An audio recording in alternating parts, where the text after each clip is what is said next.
Hello everyone, welcome to our fourth and last perspectives lecture of the semester, The Crown and the Crucible. This lecture ties into our field studio in Kerala, so please take notes because they will be useful later. Today our perspective speaker is Rajshree Rajmohan. She is an architect, academic and independent researcher. She graduated from CEPT with a postgraduate degree in Indian aesthetics. She currently practices with Chandramohan Associates in Thiruvananthapuram. She is also the founder of Architecture Research Atelier ARA, and in 2021 she received the IIA Kerala State Gold Leaf Award for Architectural Research. Welcome, ma'am. Also, everyone, please put your phones on silent and do not use them during the lecture.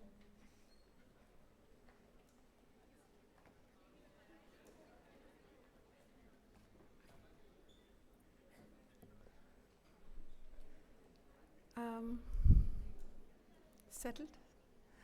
Yes. Good afternoon, everyone. Thank you, Manasvi, for the introduction. And I think some things don't change. No matter which institution you go to, the front rows will always remain empty.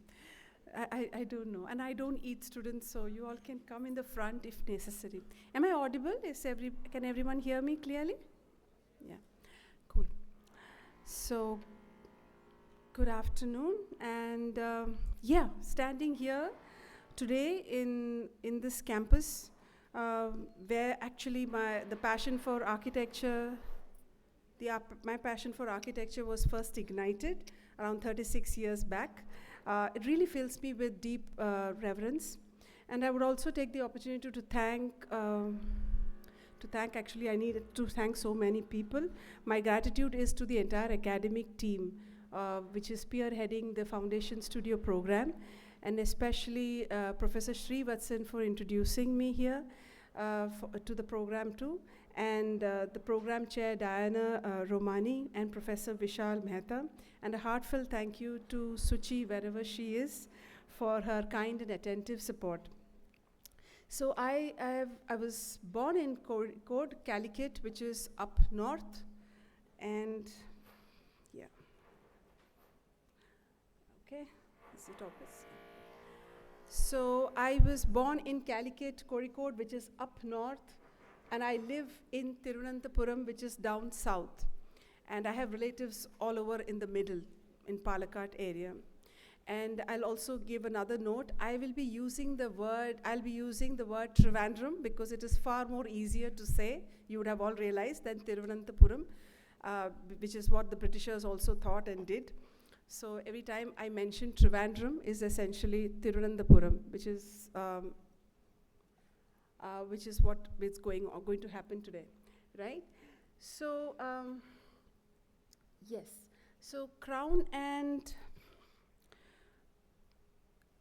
for the this particular lecture, I started to think about all that I have been doing actually over the last 18 years. 18 years, along with my practice, I've also been studying folklore, social history, and the architectural spaces in this entire region. So I do a study of every district.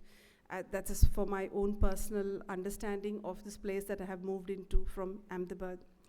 So it's also said in the French Revolution also that it was the best of times and the worst of times, a duality in which they were referring to two cities, London and Paris.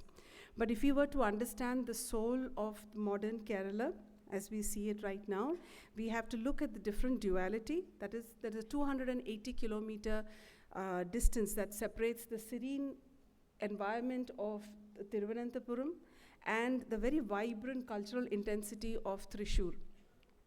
And the Crown and the Crucible here are essentially contrasting metaphors that I thought was very apt to kind of title the talk when they had asked me to.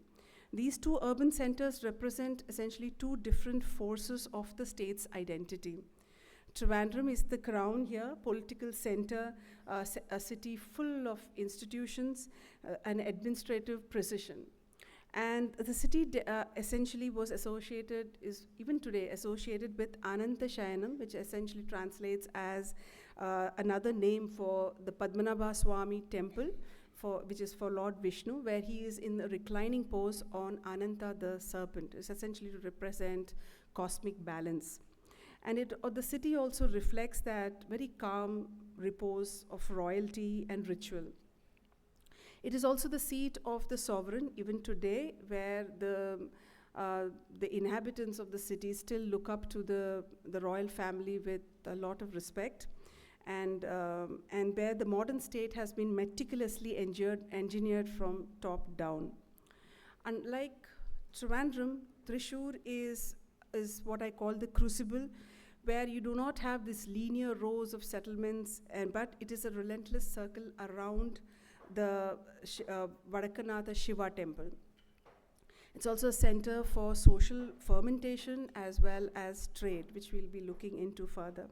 While the crown, the Trivandrum, is a preservation of order, Thrissur actually has been forefront in forging a very new society through time, and where you actually see the amalgamation of artistic craft, folklore, classical literature, and also commerce. And when you read up about Kerala, there is a very popular theory is that Parshuram threw the axe and carved out this particular state and introduced a Brahmin community into this land.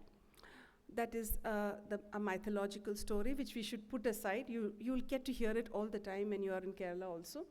And essentially this is a piece of land which is on the western side of the Western Ghats, and it is towards the fag end of the Western Ghats also.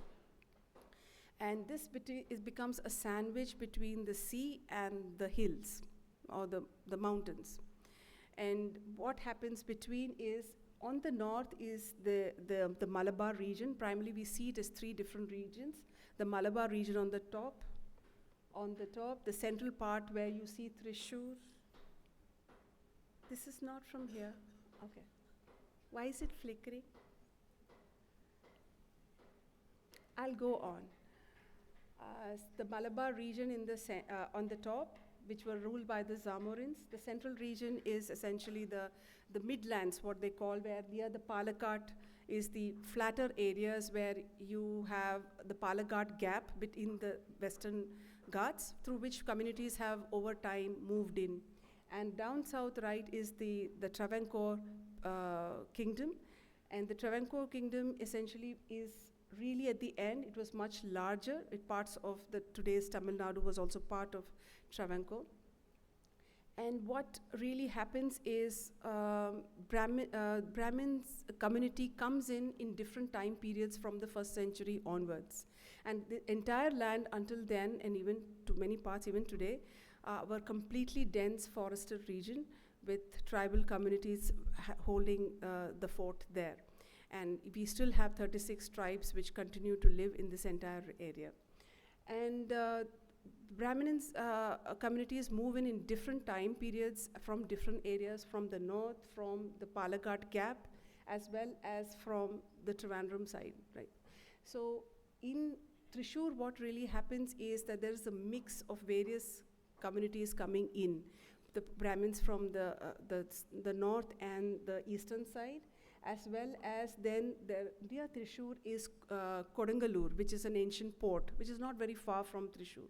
Thrissur is right inside the land. So there is Kodungalur as a port. This is where Christianity came in. Islam moves in from here. So Kodungalur is a place where you have your first church, your first Jewish synagogue, your first mosque. All of these are happening very close to Thrissur. And this has all influenced the kind of cultural landscape of Thrissur also. And just before I was coming in here, somebody had posted on Instagram a kind of a model of all the cities in primary cities, and here they showed this person, Vishnu, has kind of put up a little thing on a 3D imagery of Trivandrum as well as of Thrissur. And Trivandrum, I thought, was very apt because right in the center you have your temple. And all the others are all these important institutional buildings that you see in Trivandrum. And also right behind here are the hills, the Western Ghat, because at the last part of the Western Ghats it ends kind of in the Trivandrum district. And then you have this lovely coastline which comes as a border of the city. So it essentially is a city which is lying on 7 small hills along the sea coast, and that's what Trivandrum is. And this was a region which was essentially ruled. There have been megalithic structures identified near the Virinjam port, which is only barely like 20 kilometers away from the city. And this particular port now is in use, but earlier it was a very ancient port, and they had a lot of megalithic structures have been found there. There is a fort wall, remnants of a fort wall still. It is still a very inhabited space with fishermen communities living there. And this Trivandrum, this entire area, region was also used for trade. Different dynasties, Ayaz dynasty, then you have the Kulashekaras, then you have the Cheras, the Pandyas, and the Chola kingdoms, all marching through this entire region, trying to get control of this particular land. All this while this temple has been around is what the scriptures and the copper plates say. Not in the form that you see right now, but it has gone through various alterations over time. And it is Martanda Varma who eventually in 1715 onwards, he kind of has battles against with a lot of other chieftains and other kings, essentially to develop this entire region as his own kingdom, which is called the Travancore. And he takes over, annexes certain areas, which is in the present day Tamil Nadu, as well as all the way till Kollam. And he goes on to develop this area as his own. And he, in I think 1725, he declares that Trivandrum is his capital city. And if you go to, and since then, a lot more happens. But if I were to go look at Thrissur, again set up by another monarch there. This was a city, Thrissur is a city, again, like I mentioned, which was very strategically located right in the center, a meeting point of various different communities and cultures. And at the same time, you have, what he has shown is very accurate in the sense that there is this large mound. And this is almost 64-acre large circular mound, on the top of which is the Vadakanatha Shiva temple. And this particular mound is the epicenter of the entire city, and the city actually evolves in concentric circles around this particular mound. And all the important buildings are closer to it, and then that's what he has kind of represented. And also, one must think about when Raja Ramavarma, who is also called Shaktan Tamburan, and he actually decides, when he becomes the king of Cochin, he decides to develop Thrissur as a very important cultural and trade center. And all the efforts of his efforts are what you actually see when you go to Thrissur today. And that was also around 1780s or 90s that he had developed. So both these cities are actually developing more or less at the same time by two monarchs who were actually very visionaries and who wanted to do more than develop their kingdom. So in Thrissur, he also starts off with another event. So he needs to institute a whole lot of other, what would I call, other institutions to kind of make it a cultural center. He also introduces a Thrissur Puram, which is essentially, Puram is a large or an annual festival. And this annual festival his intention was to bring people together. And this is a festival of celebrated between two temples where the entire city participates. Participation is in the terms of the way they kind of showcase their artwork, there's music, that is the rhythm and the music. So during that festival, if you were to go there, you would actually hear the sound. The whole city has a vibrant sound during that particular time period. So I thought he had kind of gotten the essence of both these cities through this little 3D imagery that he had shared on Instagram. Talking about food, this is post-lunchtime, so I'm not very hungry, but post-lunchtime I thought we could talk also about the food. And this is the typical sadhya that you have. Even the sadhya differs. This is an annual feast that we do during the Onam festival. And even the sadhya items kind of change. Though it's the same system, you have on a banana leaf, the different items are made, many varieties of things are made, and there is, the difference primarily lies in some of the spice that is added in the food. Other than that, in Trivandrum, when you have your sadhya, you would have a boli, which is a very unique to that particular land. It is a very sweetened, gram-filled chapati, you can say, and on which they will pour another sweetened milk paisam or kheer, what you can. So it becomes an extremely sweetened kind of a taste. So these are, even the language, when you go to Thrissur and if you were to go to Trivandrum, even the sound of the language dialect differs.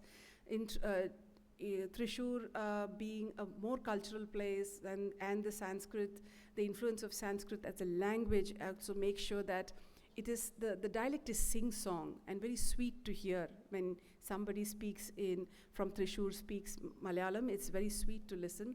Whereas when you come down south, come down to Trivandrum, it has more of a Tamil influence, so the terms and the words used are also different. They differ. And this is my personal opinion, all those who are from Trivandrum will definitely protest, but I always felt that the dialect in Trivandrum was a far more cruder one, and I prefer the one in Thrissur. So what is an art capital? So the art capital essentially implies that dense settlements where the art is deeply integrated within the built form itself. So it would which is the overarching aim would be then to kind of turn this into a dynamic medium for people to communicate, gather, and improve upon or enrich their quality of life. So, but in Kerala, like I said, there are good things, bad things. One of the main important things that you will encounter is that all the social and cultural art space are closed, and they are all limited within highly segregated caste groupings. With time, it has been diluted, but the underlying caste groupings still are prevalent. Perhaps with your generation, things will be better. I hope so.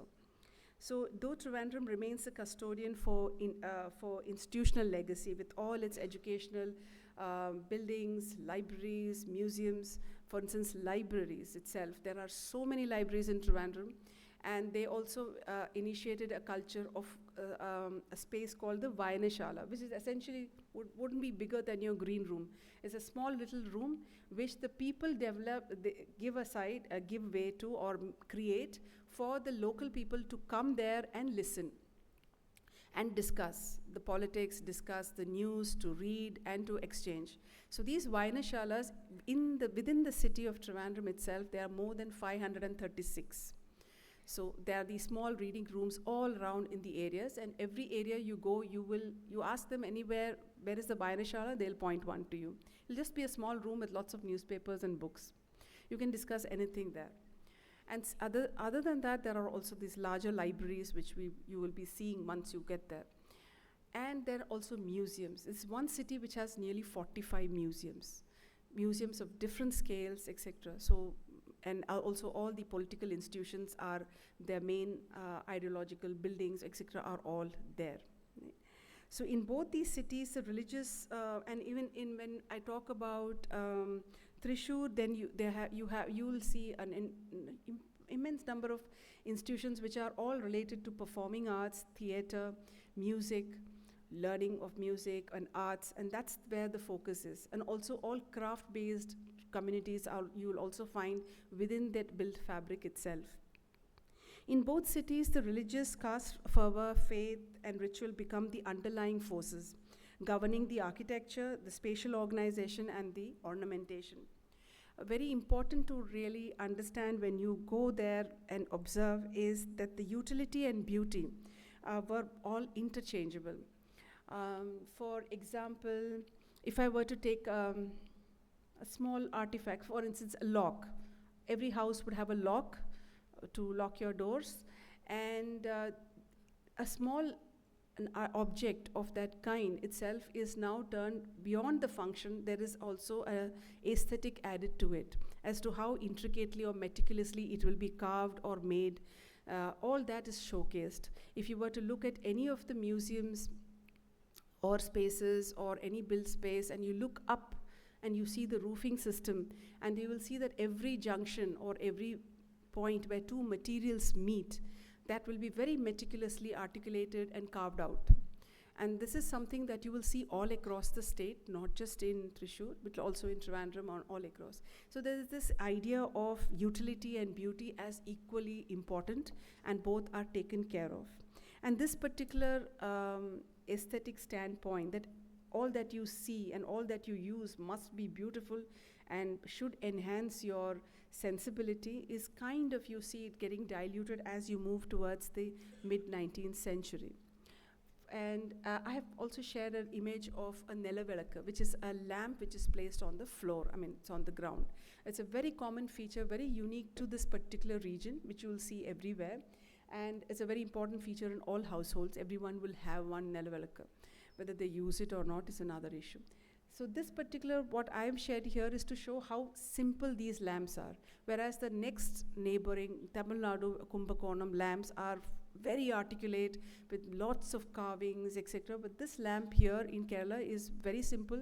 It has an emphasis of the horizontal lines here. And when you go to the temple complexes, palace complexes, etc., you look at the pillars and various structures, supporting structures that you have, and you will see the repetition of this horizontal line. All the traditional spaces have a very well-defined plinth, again another horizontal, a very low walls, and a very overprotective larger roofs which come down. And if you were to look at it from a distance, all you see are actually horizontal lines. And when you look closer, you will have columns and all the structural members constantly emphasizing the same. So moving on, if I were to talk about Travancore, this is the entire region of Travancore here. That's the map. And many things are important. One is in this Kolachal, this entire area is where the Vizhinjam port is currently. And then there is Kollam, which is nearby. And also and then there is Tenkashi here. This is Tirunelveli. All these three places become very important for the success of Travancore as a kingdom. And hence the capital was was fixed here. And this is the state, this is not the state actually, this is the symbol of the royalty. Travancore royals is a conch, which is essentially the ayudha. One of the ayudha is a weapon, one of the weapons that Vishnu has in his hand, and it is seen as a weapon actually in iconography.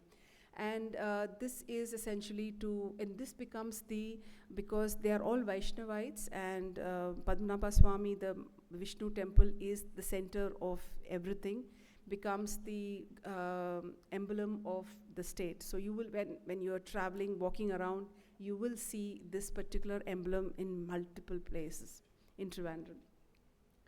And what Martanda Varma does when he has to set up this kingdom is in 1725, that is, he invites a group of Brahmins, a large group of Brahmins, to settle down in Trivandrum around the Padmanabha Swami temple. So around the temple. So these are the Brahmin agraharams that you will be actually seeing. And the Brahmins are made to settle there. He also gives them a huge amount of land holding, so that they can sustain themselves also. And eventually turns the fort area, that is the fort enclosing the temple complex, into a residential space for the Brahmins as well as for the aristocracy, that is for himself. So his palaces are there.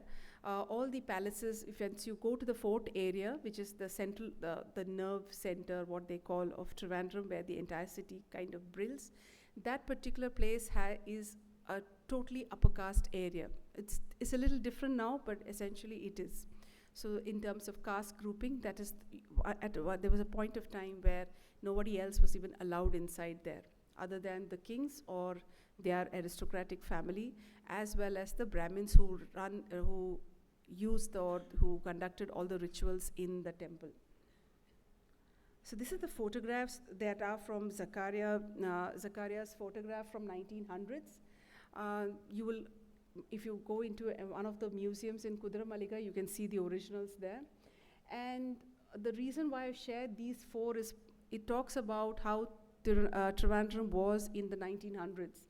If you see, this is the temple, Gopuram, black and white, but this is the Gopuram, and this is the front of the temple, and there are very few people here. It is not by accident. At that time, there were very few people who were allowed itself. So other than the royal family, there was nobody else allowed inside. So only the Brahmins could come inside there, a few traders to peddle their wares, and everything else happened right on the outside. So the market is placed right outside. So this is the Gopuram, the temple temple tank, and this long road that you see in the front is the Chale market, the main market. And this is the exact nerve center from where the rest of the city actually develops and spreads. Right? And at the periphery there, if there is one line that goes in, that is the river. That's the river Karmana. Karmana has its tributary Kili river, and these two rivers actually nourish the entire plain. And this is the Chale market then eventually then takes you further down to an area called Karmana, and that particular area is where other Brahmins who came in afterwards settled in. So this entire area is one of the densest areas in Kerala, in Trivandrum right now. And this is this picture is to showcase how the river kind of made its inroads, and all the transportation would happen between Kollam, which is a nearby city, and Thiruvananthapuram through the waterways. So the transportation was only of goods was through waterways.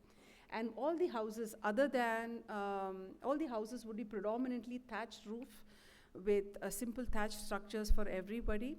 The temple complexes could be built in stone and could have a copper tiles, which you will anyway see, and the kings could tile their buildings as their roof. The aristocratic families could use tile as their roofing material, but the rest of them were forced to stay in thatched houses, whether you could afford it or not.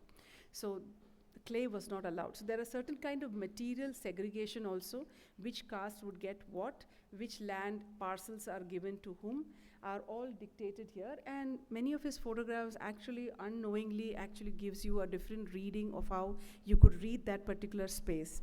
So some of the areas when you're going in, they would ask you your caste. Don't be surprised. So this is in a nutshell that and this particular temple complex that you are seeing right now here was always, there was a small shrine. One thing about Kerala which I missed speaking about is the entire region, which was a dense forested area, had tribal populations which had a lot of, would indulge in nature worship. Then comes the Shakti cult. So there's all across the state, all across the entire state, you have goddess temple. Bhagavati Kshetram is what they call goddess temples all around. And then comes the Shaivism, which you have the important Shiva temples again in Trivandrum, right here in this center place. There is the Kandalur Mahadev temple is also there.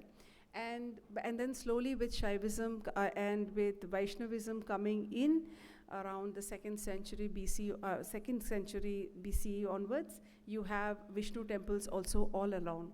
So this Vishnu temple is over, it has its references on all these copper plates. There are mentions of this place, and eventually kind of renovations are made over time. And it is this Aniram Martanda Varma who establishes the city in around 1929. And by 1729, and it turns it into his own capital by 1745. Now, it is another period of 50 years goes in, and that's when the Britishers come in. There are a lot of conflicts with the Britishers, and eventually the Travancore kings decide to make peace, and there is a peace agreement which is signed in at 1795. So for 50 years, this remains as a sovereign Travancore kingdom, and it is from after the Treaty of Alliance and Friendship is what they called it. and that the Britishers decide to, then take over, and this becomes one of their provincial cities, provincial kingdoms. So, and within 10 years, the Britishers take over more or less all the functions. Initially, they were only supposed to give military support. Eventually, they take in or control all the administrative powers also. So, and that's when actually the Travancore kings lose most of their sovereignty. And Trivandrum has always been associated with all that is sacred, divine, and everything is associated with a very ritualistic way of life.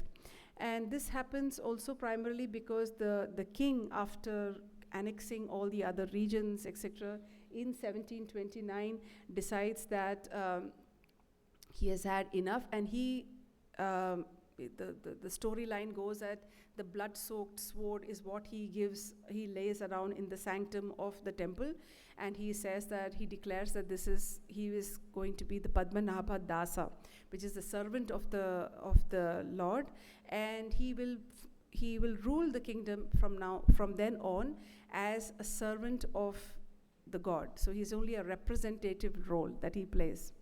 So and since then the king, that's something very common you see through history, that all rulers try to associate with some sort of divinity so that their position of power is not contested with again. So that is something that happens here too. And this particular fort area is where all this drama is actually happening, and this Chale is the main market area. This entire region is the Chale market.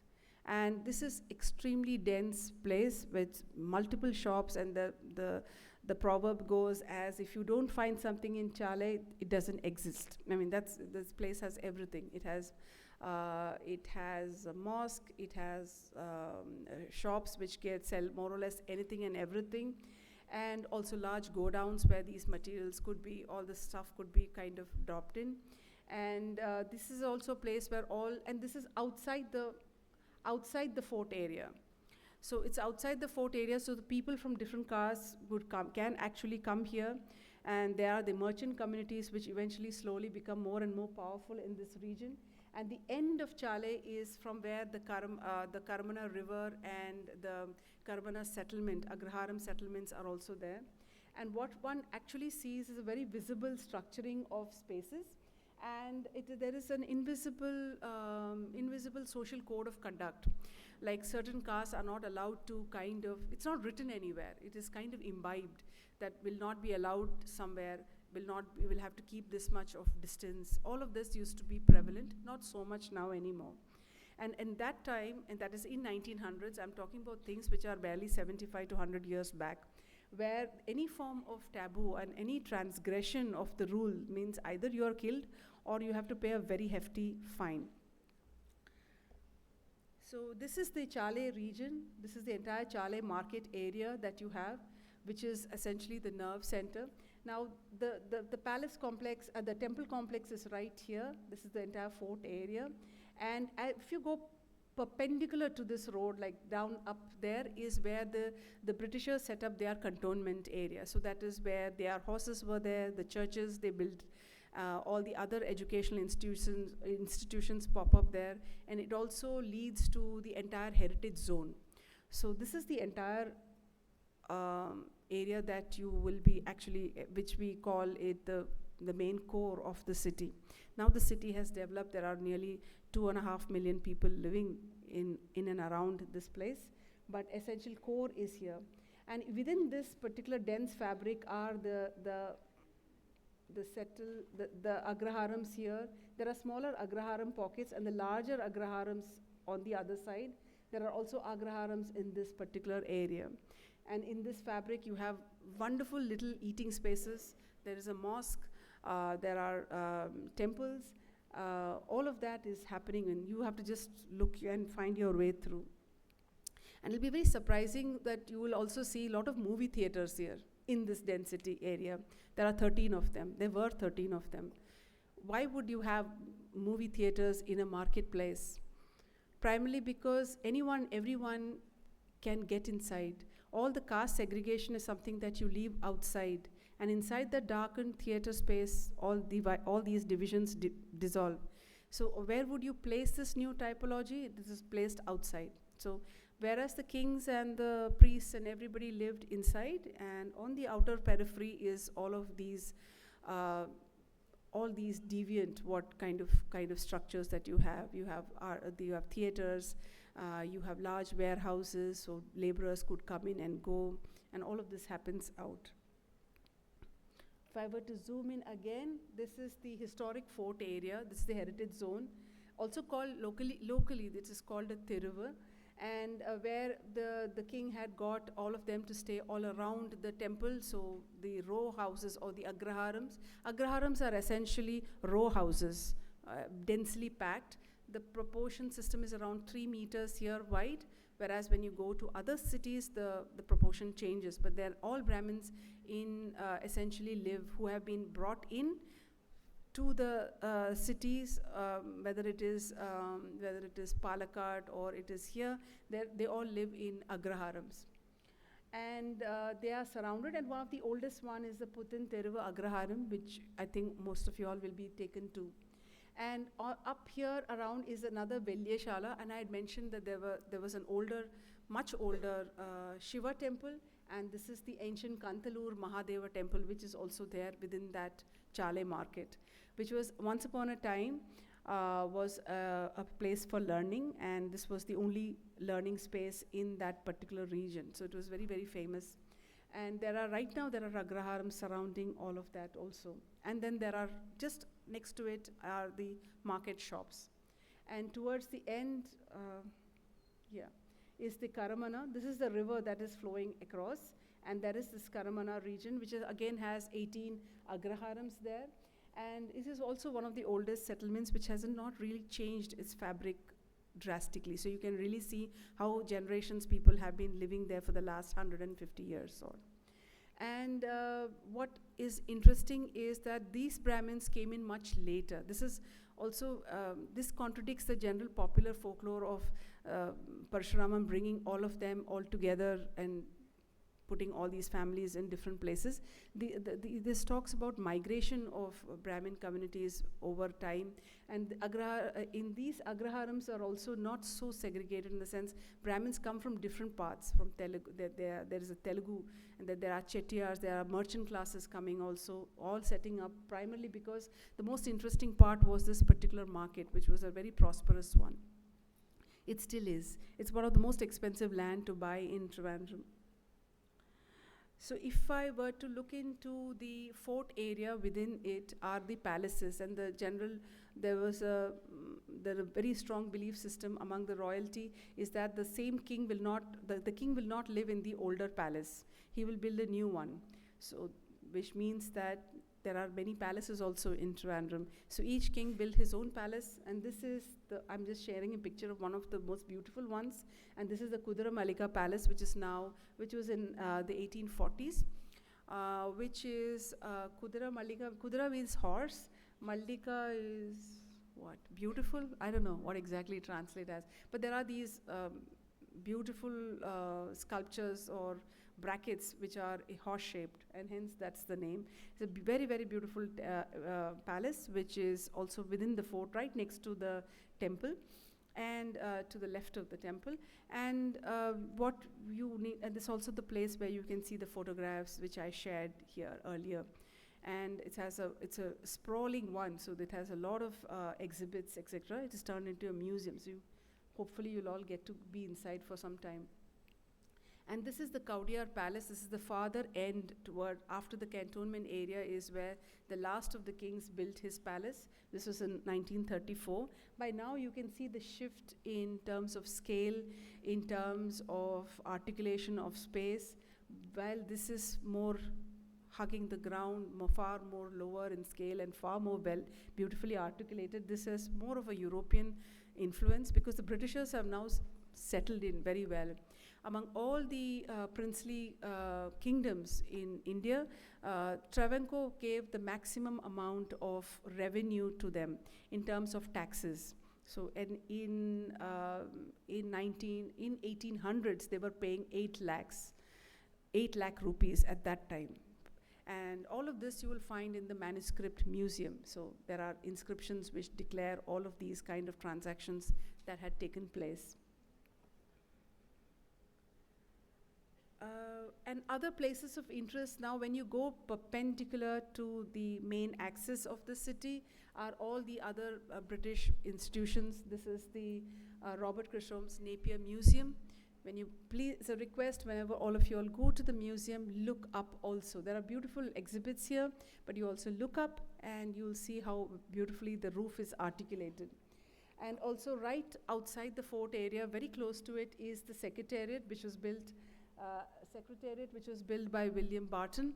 And as all Britishers would bring in their European Palladian ideology in every place, like if you were to go to Bombay or you go to Calcutta, you would have these colonial kind of structures which more or less follow the same pattern. And that is the pediment roof, a clock tower, and all of these columns that are there, very grand, very symmetrical. It doesn't look symmetrical anymore because of all the additions, but the initial plan was a very symmetrical Palladian kind of a institutional building. And this was outside the fort again, so that this would earlier act as a place for all administrative work, which would again mean people from different castes, communities, from different villages could actually come here. Today, the Chief Minister and all his ministers and all of the governing bodies all sit in the same place. And if you've noticed, there is a statue in front. This is Veluthambi Dalavar, who is one of the prime ministers who fought against the Britishers at that time, and he lost his life in the process. And this is one of the statues here. This is a city full of statues. I think there are around 42 of them all around.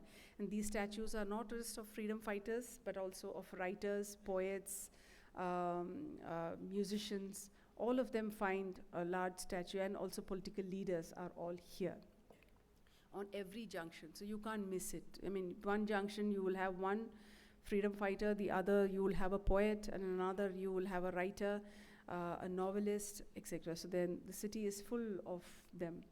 And this is the central library, which was also built in by 1900s, because since then education was always been a very important force, that with all its libraries and reading rooms, etc. They all start up with this. Now education, the Britishers, because they had so much control over the administration by then, they ensured that if you do not educate the people, then they will not get the staff to run and to handle their administrative work. So hence this was pushed forward, and this is the State Central Library, a very beautiful stretch actually from the temple, from the front of the temple all the way till the Kaudiyar Palace. That's a heritage zone. So these are few of the buildings that are there in this. Another important festival that happens it's more of a festival, it's more of an event that happens, is the Arata. Arata procession, which happens twice a year, in the spring and the autumn. The spring one just went. The spring and the autumn that happens in the city. And we'll see the difference now. When we see the Arat here, is essentially the king he is leading the procession of the idol to all the way till the Shanmugan beach and back, and there are a lot of rituals and all that goes on with it. And how do people participate? The general public just stands on either side, paying respects to the king as well as the idol that is passing by. And here, the person with the green cap is the king. He is the person who's taking the entire, leading the procession. And he has these soldiers, which are from the Nair community. The Nair community as a class belong to what is popularly called the Kshatriya community, who would be the army. They would be the army for all the kingdoms actually, the Zamorins, the Cochin kings, as well as the Travancore kings. So each of these kingdoms would have an army of Nair fighters. And even today, this particular dance form is performed by the men in the Nair community, and in front of when this procession is a part of the whole procession. And if you notice, there are these structures there behind. And these are the idols of the 5 Pandavas. It is believed that the Pandavas came here and worshipped the Mahavishnu, the image here in this temple, visited the temple, and it's in that, this is the common folklore. There is no written mention anywhere so far found. And these are the idols which are like 30 feet high, and the Bhima's is the highest one, which is usually always at least 30. And this is currently made with fiberglass and steel, and wrapped around with cloth. But earlier it was with far more ecologically viable materials. And and these are like permanent installations which come up during the Arat festival, and then it is taken down, only to pop up again the next year. And they have essentially 5 colors. There's 5 basic colors. You have the yellow, red, green, black, and blue. And blue is used very sparingly because, of course, it's a very rare color. And white becomes more of the base on which all of these colors are put in. And these these 5 colors are essentially the base for all the color palette of the state in many ways. So all the mural artwork that you see in Thrissur or you see in Trivandrum, they will all have the same 5 colors being used. White as the base, and then you have these colors. Blue is used only for divinity. So it will be Rama, Krishna, or Shiva will be in blue. Everybody else is in other colors. And also for the Kalama Ertha, which is essentially a drawing, a 2D drawing made with colored flour on the ground. They are huge. They are large, 3 meter by 3 meter or 2 meter by 2 meter large drawings that are made on the ground for various religious functions. So that is also done with these 5 colors only. They don't use anything else. So this essentially is based on all the color schemes. Now if you look at, this is another very peculiar idea in a ritual that happens in Trivandrum alone, and this is the Ona Vill. And this is made by just this one family. Historically, it has been made only by this family. It still continues to be done only by them. And this is the Vilaya Veedu. They still stay in Karamana. You all can go and visit them also. And it's a long wooden plank on which they make these drawings with these 5 colors. And they are supposed to, symbolically, they are supposed to gift it to the offering, as an offering to the god, but it is the king who will receive it on the god's behalf. So this is a ritual that has been going on for ages, and the same family over the generations have been making it. So they go through major fast and all. It's not a very casual thing. And it's supposed to signify auspiciousness, etc. And it kind of blesses the entire region, etc. So that's how it is. But other than this, you don't really have many craft traditions in Travancore, because primarily this was an administrative place, and it was a place for learning of educations in terms of very all different kind of subjects, etc., and not very art related. So here, this is Balarampuram, again another settlement. Again, when Martanda Varma invites the Brahmins from the Tirunelveli and Tenkashi area to the temple complex to help manage and run the temple. He also calls 7 families from the Shaliyar community of weavers, but he does not give them a place inside the city. It is on the outside. That is how you have Balarampuram, a small little settlement on the periphery of Trivandrum. It's around another 20 kilometers away. And this is where you have very fine textiles woven. It's a pure cotton. The king had invited them over to stay, primarily to weave cotton for various functions and as also to for the royal family. So earlier it used to come from the north of Kerala, and now he wanted it to happen from here, so he didn't have to depend on anybody else. So if you see the textile, there's also, just like that Nella Velakku, there is an emphasis on simplicity, where essentially there will be an off-white cloth, fine cloth, and with a single gold border or a little broader border, but essentially that's it. There are no patterns. The idea of patterns and buttis and all the other things come in much, much later part of the 19th century, where you have other patterns coming in. But essentially they're always white, and they will have a small gold border, thin gold border. And it's called a cassava, gold. So this is another community which I think you guys will be visiting when you guys go there. And essentially, this is why I say that the entire city is mapped along, the settlements are mapped based on their caste groupings and not at any other way.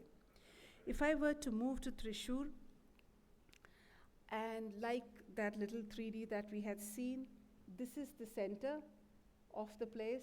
That is the 64-acre of the high mound on which the Shiva temple sits.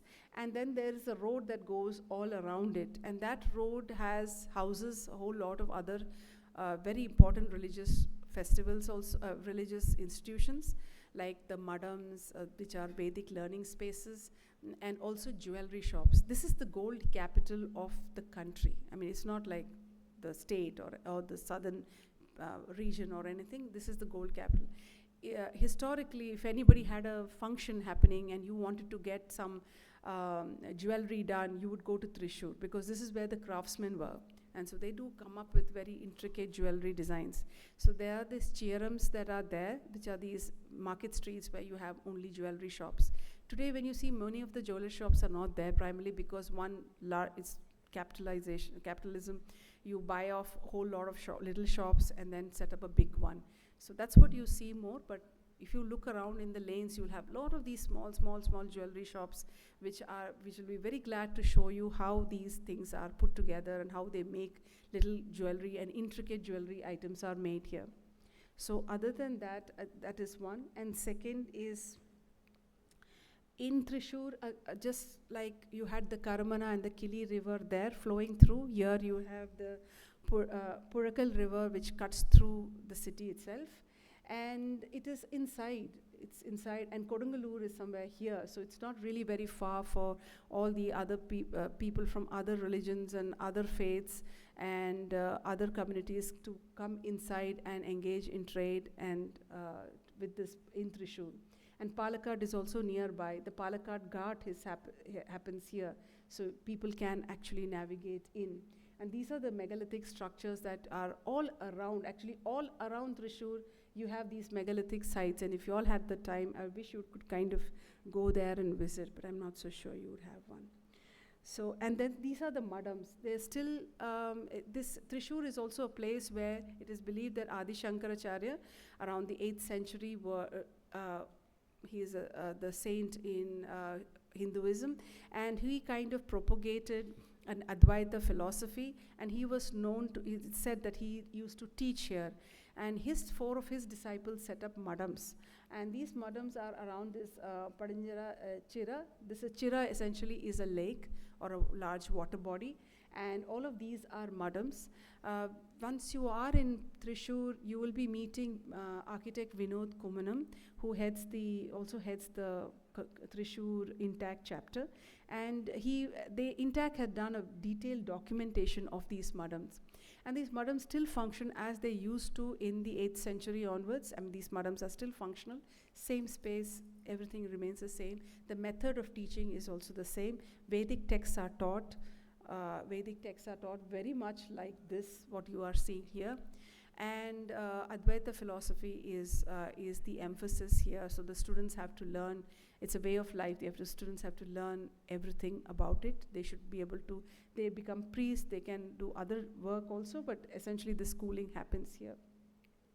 So there are 4 of these madams around this particular Chira, which is all very close proximity to the main temple complex. And this is the Thrissur Puram, which the Shaktan Tamburan started in 1798, and it still continues every year. And this is unlike the Arat festival, Arat event that happens in Trivandrum. The Thrissur Puram actually is for the people. So here the people are not really spectators, they are participating. If you are playing a percussion instrument, you play along. If you are, or the rest of the public will actually keep the beat. So if you are anywhere in and around Thrissur, on this particular day, you will hear the percussion sound. It is so loud and it is so crystal clear. And this particular event is something that people look forward to, and it's an experience of its own.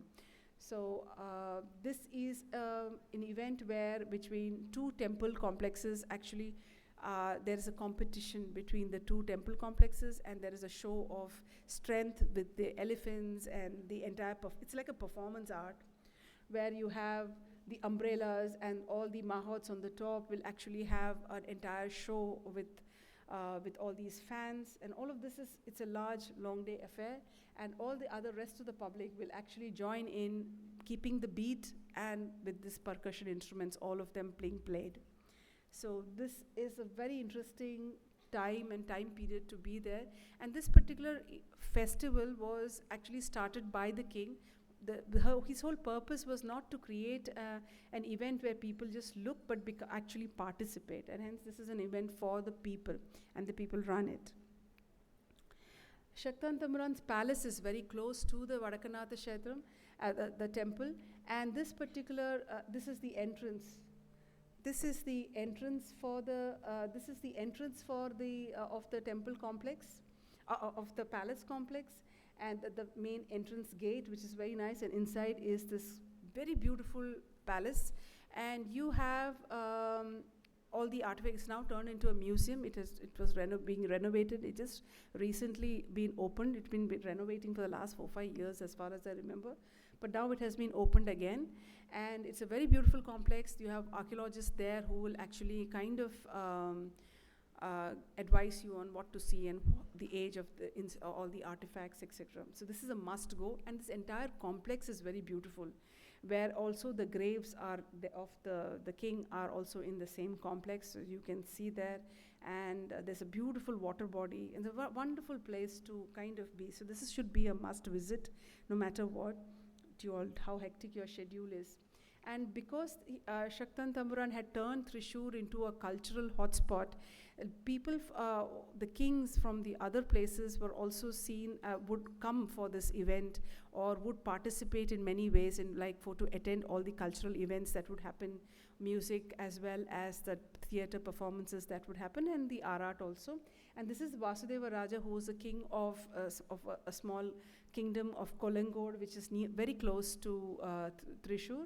And he built a palace for his daughter so that she could rest here while attending all of these programs. And this is another palace which is again turned into a museum now, which again is a must-see. And you do sense this impact of the colonial influences, etc., because it's already 1904 now by the time this particular palace has been done. So the influences are much stronger. And as I mentioned earlier, there are many, many institutions here which are cultural, which add value to the cultural space. And this is the Kerala Sahitya Academy, which was an institute for Malayalam language and literature. Many of the famous writers, playwright, screenplay, all of these writers have come from Thrissur. And along with setting up institutions like this, like the Kerala Sahitya Academy, you have the Sangeet Academy for music, you have the Kala Mandal for performing arts. So while Travancore has the annual, you have the International Film Festival, Thrissur will have the theatre festival, International Theatre Festival. And during the Shaktantamuran time period is when he gave a lot of importance to the folk art forms, the tribal art forms also, and so he kind of funded a whole lot of events so that you could have Pulikali. Pulikali was essentially done only in small tribal pockets, but that becomes main part. He is instrumental in doing that. It's a folk art dance where the body is painted with tiger stripes, and there are bells, and there's a whole performance done on the streets. And then there is Kudiyatam, which is the classical Sanskrit theatre art form, which is unique in the world because this is the only place where the entire play is staged in Sanskrit. All the older texts are actually played out, portions of that are played out, and it is very, very beautiful and a very immersive kind of an experience if you can watch. Chakyar Koot is also very unique to this land. This is a solo, satirical performances which were done by women of the Nangyar community. Now it is done by everyone, but Nangyar community women would come up and in an open ground and then would make a very sarcastic monologue about the state of affairs. So this was given a lot of impetus. This is perhaps the only place where there was an art form in which you could critically look at what is happening around you. So the subject matters would be caste discrimination, or it could be something that the king did, something that the feudal landlord would have done, something which was happening while the local people were doing, which was not right. So it's a very humorous, what do you call it? Humorous satire on the current affairs, and it still goes on. And perhaps it's the only art form which actually celebrates it, and in the whole country, whereas the rest of the country is still trying to kind of quieten any dissident voice. This is one place where you could actually criticize all the powers at large. And then there is Panchavadyam, which is what you actually hear in all temple complexes, etc., and which was also taught and expressed here. And this is Kummati Kali. Kummati Kali is essentially there would be colorful masks and a very different kind of a dress which was made with all the banana and coconut fibers. And then this particular dance is very unique. Sometimes it does resemble some of the African traditions also, where these masks are very large and elaborate, and they perform from one house to another, and they kind of absorb all the evil energies of that household or that family member, and then they go all the way till the beach, and they are supposed to kind of let it all go there. And this is a very common practice still today. Families invite these Kummati Kali performers to come to their house to kind of bless their place and remove all the evil whatever is there on that household, and then take it away to the sea. And this is also a place where Thrissur is also a place which sees the revival of classical dance forms, Mohiniyattam and Kathakali. And these dance forms during the British rule were actually did not have much patronage. And this Thrissur is a city where, because of the king and his interest in the cultural art forms, gave in a lot of support to the artists, and encouragement to and space to develop the Kathakali to what it used, and Mohiniyattam to what we see today. So this is in a nutshell what I have to say, in a nutshell actually, about both these cities, which are so diverse in so many ways, and still they become very, very relevant in the entire making of the state of Kerala. And I put aside two different things that are happening to kind of talk about Kerala as it. One is the important events that have kind of really changed the direction of the state and the people, and the other, the broad decade kind of shifts that the state has gone through. One, beginning from the 1924, is the Vaikam Satyagraha, that is against the caste discrimination, which was a very violent protest. It was started off as non-violent, but many of the protesters were killed during the entire process. But this Vaikam Satyagraha became one of those very important events in Kerala, which kind of sets the tune for which actually questioned the caste discrimination, which was so rampant. Unlike other states, I always believe that when I read up on other states, I feel the caste system, how it was enforced in Kerala, was one of the most regressive and painful time periods. So the Vaikam Satyagraha is the first attempt to kind of question that entire social understanding that caste system is essential, necessary, and it needed to be so cruel as it is. And by 1928, all the approach roads, like today when you all are going to Thrissur and Trivandrum, you will be using many of those main roads. You couldn't have dreamt of stepping onto those places before 1928, because that is from that proclamation that all these streets were opened up for other people for the general population to kind of navigate and use. Then it's also very interesting that in Trivandrum is the first 1930s is the first film studio that comes in. And 1936 is the temple proclamation. That is the first time from 1936 onwards, people from the other caste could actually go in.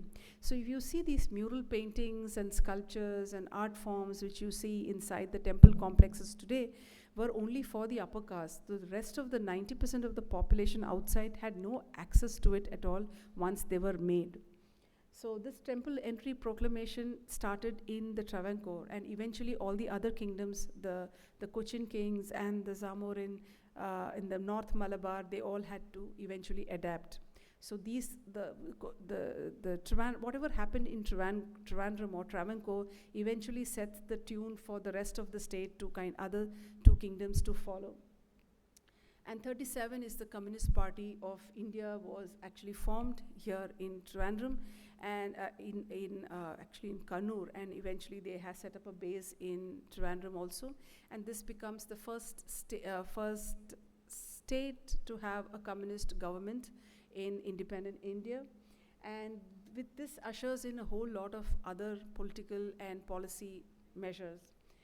India becomes independent in 47, and there's a formation of the state. By another 10 years, 1956, the state formation happens. And the Land Reform Act in 1963 changes the entire built landscape of the state. And this is, it was supposed to be enforced all across the country after our independence, but it is only in Kerala that it is enforced in as much rigor, which essentially implied that all the large landholders or the landlords that were there who had large land holdings had to give away, without any remuneration, give away that land, their land, to the people who were laborers, who were working there as bonded laborers for generations together. That means the poorest of these the workers there actually started owning a small piece of land on which they could build their house, they could do something with it. And so they were not bonded laborers anymore. So with this 1963 Act, the bonded labor system was completely abolished, and people started owning small pieces of land in which they could call their own. And 1972-83 is one you see a mass migration to Gulf countries, primarily because of scarcity of opportunities. A lot of these craftsmen had no patronage anymore. The kings were not there to patronize them, and they all start moving to different countries. Gulf primarily because it had an open policy, and I think it was far much closer. So that's one of the reasons why they all went there. And broadly, if you see where is this is working? Yeah, am I blocking it? Sorry about that. Yeah, so you have the introduction of a new building typology, that is a theater. A theater, one would wonder why I am emphasizing on the movie theater so much, primarily because this is the first place that the theaters came into the state, and also because in a highly ritualistic and caste-based society, to have a movie theater inside is very difficult to accommodate, because who will sit where? Because through the rest of the day, people are having pollution laws, so that you have to stand so far away, you can't come in contact. And here inside the theater, just like all of you all are sitting, all of you all have to sit in that darkened space. So there is a shift. And from 1920s, so you have these thatched places. Initially, these things would be burned down by the upper caste, because how dare the lower caste entertain themselves? They are supposed to be working only and doing nothing else. So that used to also happen. So 1930s also, you have a shift in the patronage in terms of the Britishers have more in control of the administration, and the merchant classes have come into the market spaces, etc. And they are the moneyed people, and not only the landlords. And then by 1930s is when you have your Communist Party also coming in, and this is a time where you have a lot of rebellion in terms of caste practices. That is one, against the policies of the British government. There is the Quit India movement, which is very, very strong here, because it's already a literate state now. So there are a lot of these songbooks, propaganda.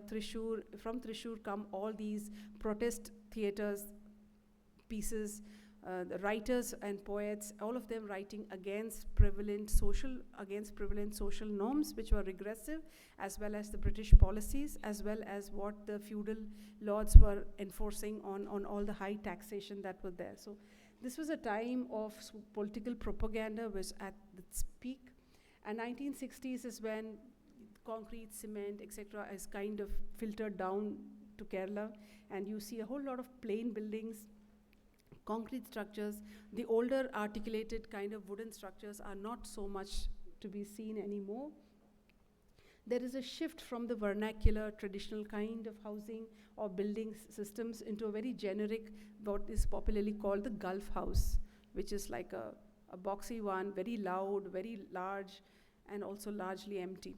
So because everybody is outside in the Gulf earning the money to build that particular house. So the entire landscape is kind of dotted with all of these Gulf houses. And they can build these Gulf houses because now they have their own land, so they can do that. And in 2000s is also now what I call a period of identity crisis. So you have a lot of experimental kind of work, working with different materials. Some are going back, looking back at traditional practices. Some are looking towards what you have, the global contemporary style. So you have a lot of those kind of structures also popping in. So I think this is the time period where there is a certain kind of an identity crisis as to which one do you align with, the very strong traditional backdrop that you have, and also a large contemporary, stylistic, minimalistic kind of influences that is seen on through the media. So this is the current scenario. I am now winding down, and these are some of the references that I had. Few of the references I have mentioned here, but there's a whole lot of reading that goes on beyond it. But some of these chapters and some of these lighter readings can help you get an overview of all that I am saying. So thank you so much for listening. And have I taken too much time? No, thank you. Thank you for listening.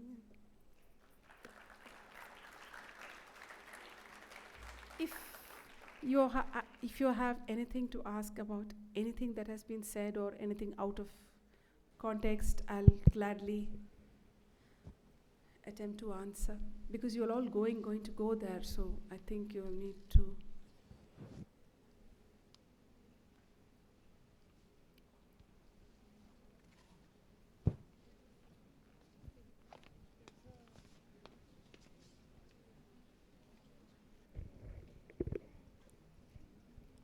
Hello, ma'am. So I had a question regarding, like you talked about palaces in both the cities, Trivandrum and Thrissur.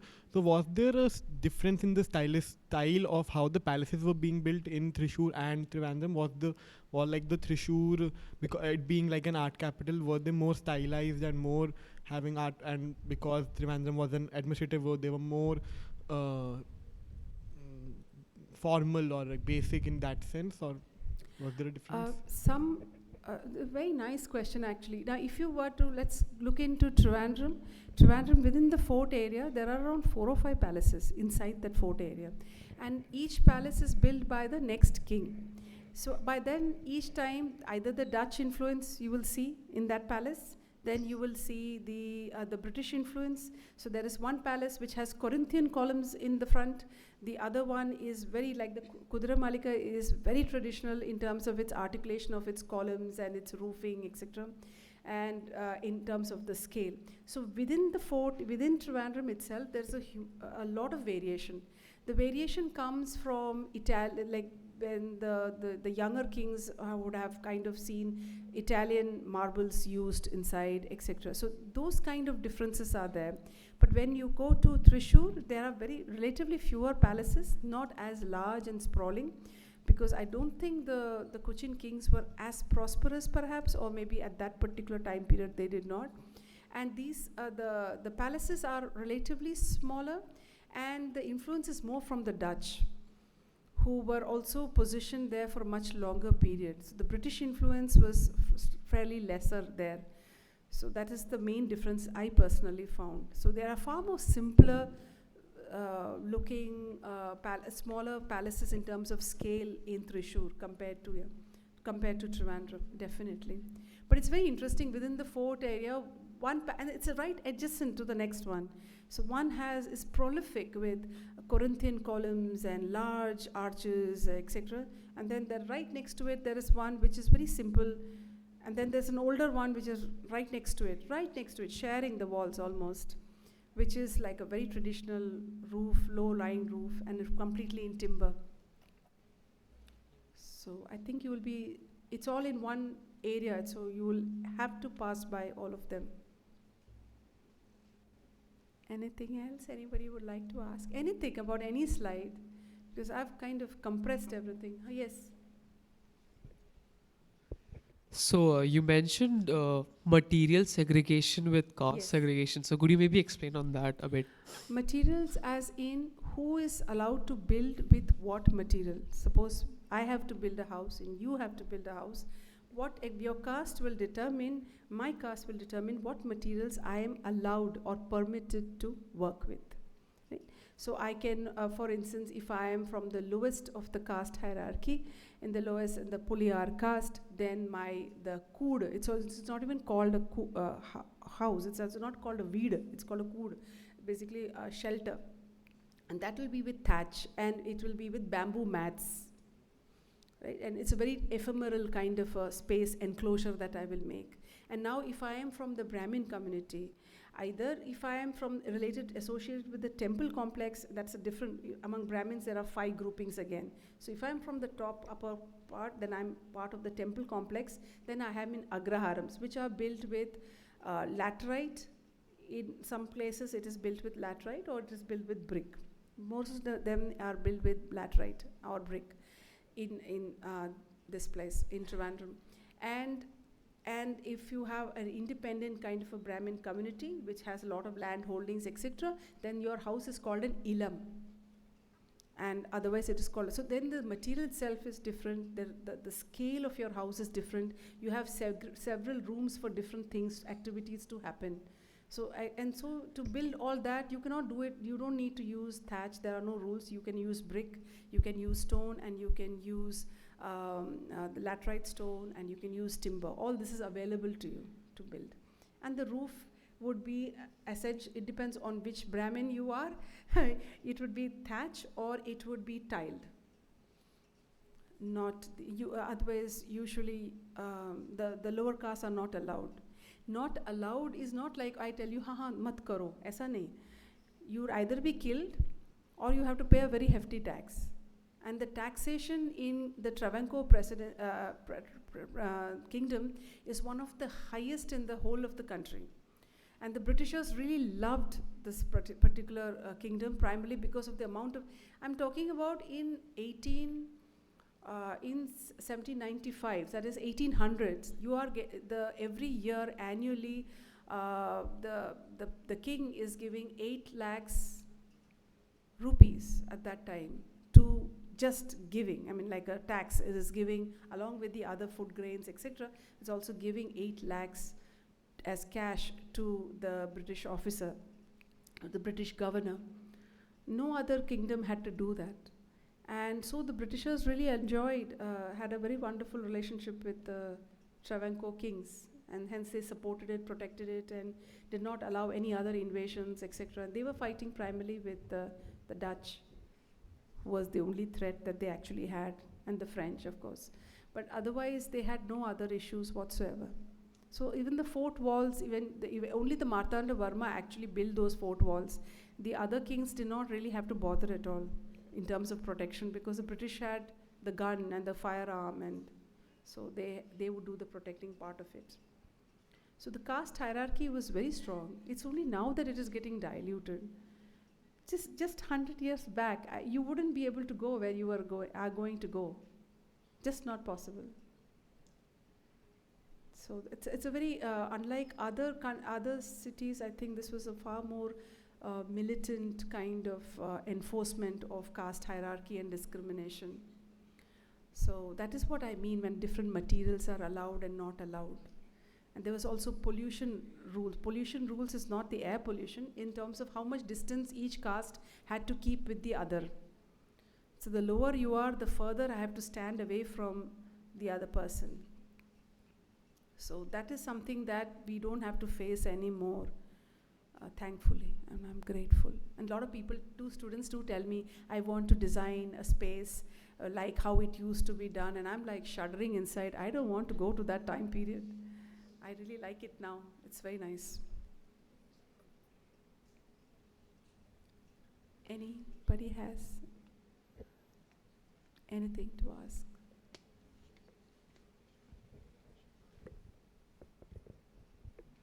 So you mentioned how the city is kind of, the center of the city is a temple. So I wanted to ask if there's any like religious or any traditions that trickle down to daily life because of that structure of the city. Yes, those who live within the fort area, the temple becomes very important. Like if even in Ahmedabad, you have these Jain communities which have to go to the temple every day. It's a part of their daily routine. So similarly, you have those who live in the temple complex, yes. And for all those who are from Trivandrum and those who are from Thrissur, for them the temple becomes their primary, what one would call, point of reference. So all the relatives would come, or whatever functions, or any auspicious event has to happen, you would first go to the temple, and so it becomes a part and parcel of your daily life. But it is happening only with the temple opening, the temple proclamation of opening the temples to everybody else. Even the Vadakanatha was not allowed. Nobody could get inside. It's only after the opening the temples to the different castes that happened in Travancore. The other kings actually objected to it earlier, and eventually, because of social pressure and people's pressure, that they actually also opened. So eventually all the temples started opening up. Guruvayur opened, and then this Vadakanath also open to everybody else. Otherwise, then that circular round was the maximum person from any caste could come. And you see the temple is right in the center, so nobody comes really close to the temple otherwise. You also talked about that lamp that you Yes. said most households have. Yes. So are there any other objects like that that kind of... There is this lamp which is there across all religions, and unlike what the kind of polarization we see, religious polarization we see all across the country and even many parts of Kerala now recently, but essentially all the other religions were all, there was a respect for that difference. You don't have communal violence as such. So that you can have, even when you come to Trivandrum, you will see that there is a temple, and then there's a church, and then the mosque, all in this close proximity. Close proximity, they are sharing walls, and it's all right. There has never been a communal violence, primarily because that difference is seen as a respectable difference, and nobody tries to kind of contest it. And that way it is very peaceful. When you talk of objects, all of these objects like this lamp itself has been appropriated by other religions also. So they make little additions to it. And other than the lamp, what else? The locking systems, I always find it very interesting. All old families will have one of their older locks. If you do ask them, they will show you. And these lockings are very unique with the kind of locking systems that they have. Very complex, but very beautifully crafted. What other objects? And yes, this is also a place which has also traded with the Chinese, the Romans, and the Arabs. All of them have come in. So they have brought in, if you can actually get into and see the utensils, etc., you will see a lot of these, it's called the urali. Urali is a flattened kind of metal, what would you call it? Metal bowl, and which is, again, you will see in all households. Everyone will have one. And now the younger generations who does not need to use that brass uralis will actually have a small brass one to kind of as a showpiece. But initially that used to be a very important feature in most of the households would have that. Again, the lower castes were not allowed to use an urali. They would have terracotta only. They would have to make their own pots and use it.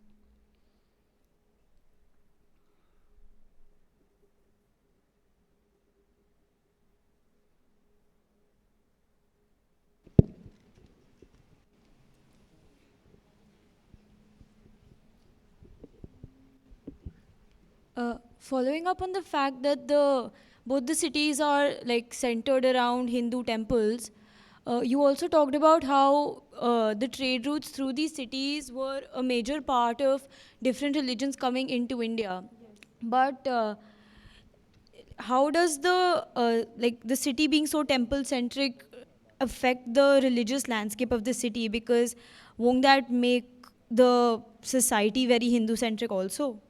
No, no, it hasn't. It has that has not happened primarily because the kings or the people in power have been given equal respect to all religions. So it's from the top down actually. So if the king says everybody has to be given equal opportunity, irrespective of the faith they are following, so then everybody has to comply because you can't go against the king in any form. So even when the Britishers came in, there were certain kind of ritual. For instance, in Trivandrum itself, all the cantonment is on the perpendicular to the nerve center, right? So that area is primarily given to the Britishers and there are certain rules like they cannot wear a shirt and pant. Even when you all can't go. None of the guys or women can go with a pant inside the temple. You will have to wear some kind of a cloth which drapes around. So shirts are also not allowed. So the idea is to keep the Britishers out. So the Hindu temples were essentially only for the Hindus. You wanted to have a place of worship, you have your church, you go there. So the religion is actually seen as your own personal, private affair. You follow your rituals, you follow your customs, and you adhere to all of them, but you don't interfere with the other. And that kind of still permeates. Because where I stay is another gated society where I have people from all religions staying together. And we celebrate all festivals. For instance, the festival of Onam is celebrated by everybody, irrespective of which religion you are following. So there is a general attitude is that the religion is a private, personal, internal system, a part of the internal system, and it is not to be displayed. It is not something that you can discriminate and contest with. Within Hinduism, caste system they differentiate, but otherwise Hindus with other religions have no issues whatsoever, and nor do vice versa. So they all work together in that manner. So you will have all across the state, you have many mosques which are maintained and renovated, maintained by Hindu families who own that land on which the mosque is there, and vice versa. Many of the temple lands are sitting on properties owned by Muslims or Christians. There's no interference. They actually maintain it. So even if you were to get time and go to Virinyam, there are many of the rock-cut temples that are there. And there is a Muslim population. It's right in the middle of the fishermen community, which are all predominantly Muslims and Christians. And they take care of the temple. They light the lamp, clean it every day early in the morning, light the lamp, do that, and then they go and do their namaz and go on. So that kind of differentiation or looking down on the other, and that has never happened, actually never happened. And I think during the Babri Masjid riots also, this was one of the areas where no violence actually happened, where the rest of the country was literally burning. And then there were some instances where, like in Trivandrum, somebody put a dead pig in front of the mosque. And the priest which is just the adjoining wall is the temple. The priest early morning came, saw that, cleaned it up. That was the end of that big issue. So there are simpler problems, and so religion is seen as a very personal affair. So it is no divisions you have seen yet. I don't know how long that will be, but as of now, I think that kind of secularism is still the backbone. And it has always worked in all communities and all societies also. The more prosperous ones are the ones where religion does not play a very significant role, but is a backdrop. So you can trade with anyone. You can involve everybody in it, in your daily activities, irrespective of their faith. Am I answering your question? I hope so.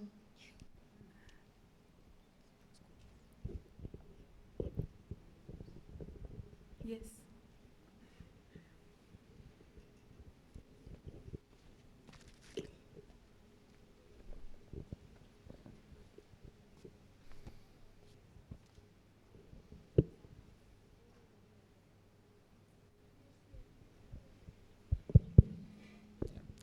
So don't you think what the question she asked probably has to do with the religion coming as part of commerce and trading rather than military expansion? Because I think Islam came at around 7 AD, Yes, 7th century. especially when the Yes. Prophet was still alive or just had passed away.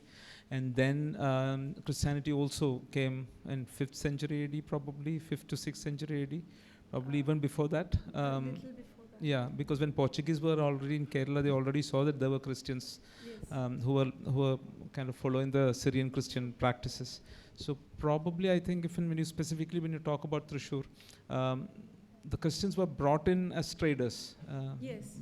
and they were given specific lands, and even the Puttambali church, which stands there, is kind of a donation by the king for the trading activities. So probably that is why even Christians do participate a lot in the Thrissur Puram, because they are the major funders and sponsors. Probably the traders do that. Actually, even this Puram, like he mentioned, is funded by everybody from all faiths.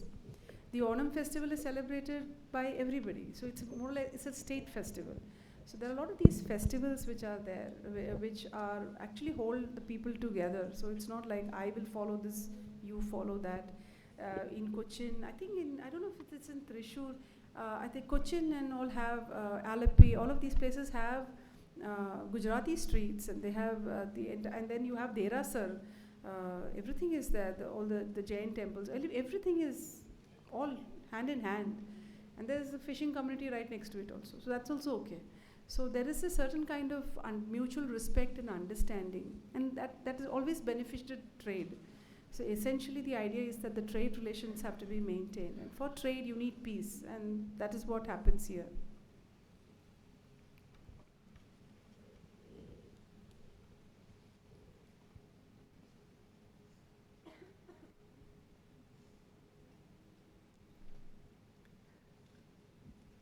Anyone, any doubt about anything that I've said so far?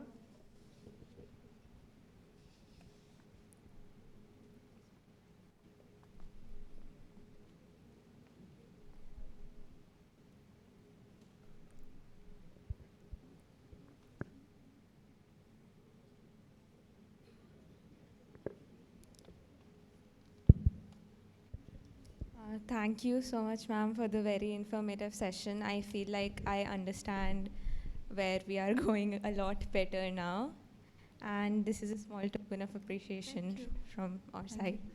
And I hope I get to meet some of you all there when, I don't know which unit is coming to Trivandrum, but in case you all are in Trivandrum and you all need anything, anytime, just call. Right? So I can help you around, because I know the place very well. In Thrissur too, but not as much as I know in Trivandrum. Thank you so much for listening and being here. I'm so looking forward to meeting you all again.